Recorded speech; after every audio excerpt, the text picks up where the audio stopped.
अस्सलाम वालेकुम दोस्तों, मेरा नाम है हाफिज़ शान और आप देख रहे हैं डेली फाइंडिंग्स। दोस्तों, आज की वीडियो आप लोगों के लिए बहुत इम्पोर्टेंट होने वाली है।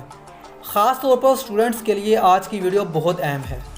आगे बढ़ने से पहले नए आने वाले दोस्तों से गुजारिश है कि अगर आपने अभी तक हमारे चैनल को सब्सक्राइब नहीं किया तो अभी कर लें, ताकि मज़ीद इस तरह की इन्फॉर्मेटिव वीडियो आप तक बर वक्त पहुँचती रहे। दोस्तों, तमाम बोर्ड के इम्तहानात ख़त्म कर दिए गए हैं।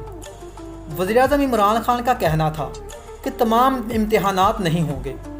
गुज़िश्ता साल की नताइज पर तलबा को प्रमोट किया जाएगा। इस पर शफ़कत महमूद का कहना था कि तमाम बोर्ड्स की इम्तहानात मनसूख कर दिए गए हैं, प्रमोशन होगी।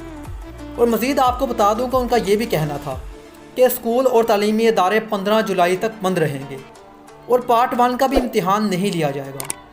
और लॉकडाउन के हवाले से वज़ीर-ए-आज़म इमरान खान का कहना था कि हफ्ता से लॉकडाउन खोल देंगे। तमाम छोटी मार्केटें हफ्ते में 2 दिन तक बंद रहेंगी। दोस्तों, ट्रांसपोर्ट भी खोल दिया गया है। इस हवाले से उनका कहना था कि ट्रांसपोर्ट खोलने से आम लोगों को फ़ायदा होगा और अगर लोगों ने एहतियात ना की तो हमें मुल्क को दोबारा बंद करना पड़ेगा। तो दोस्तों, ये थी आज की हमारी वीडियो। अगर आपको हमारी वीडियो पसंद आई है तो हमारे चैनल को सब्सक्राइब करें और साथ में बने बेल आइकन को प्रेस करें, ताकि मज़ीद इस तरह की इन्फॉर्मेटिव वीडियो आप तक बर वक्त पहुँचती रहे।